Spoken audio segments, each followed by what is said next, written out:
Probably Plato's most famous piece of work is the allegory of the cave found in his book The Republic. Now we will watch an animated video on this allegory.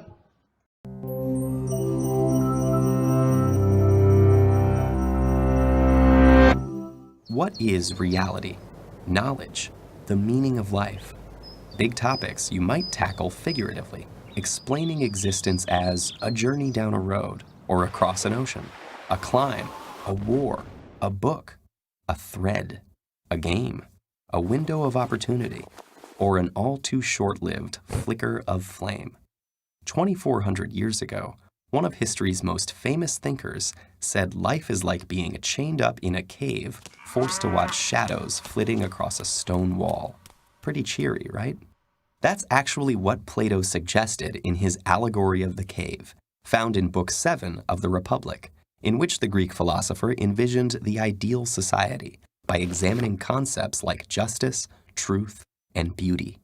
In the allegory, a group of prisoners have been confined in a cavern since birth with no knowledge of the outside world. They are chained facing a wall, unable to turn their heads, while a fire behind them gives off a faint light. Occasionally, people pass by the fire carrying figures of animals and other objects that cast shadows on the wall.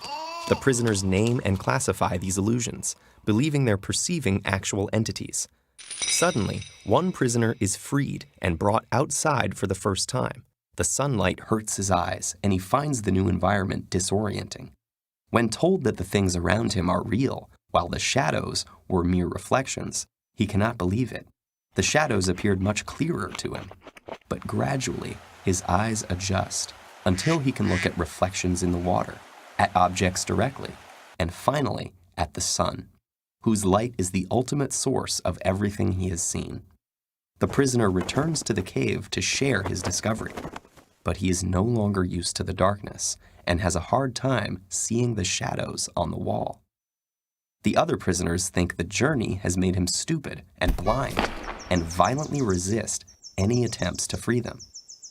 Plato introduces this passage as an analogy of what it's like to be a philosopher trying to educate the public. Most people are not just comfortable in their ignorance, but hostile to anyone who points it out. Sources. Thank you for your attention.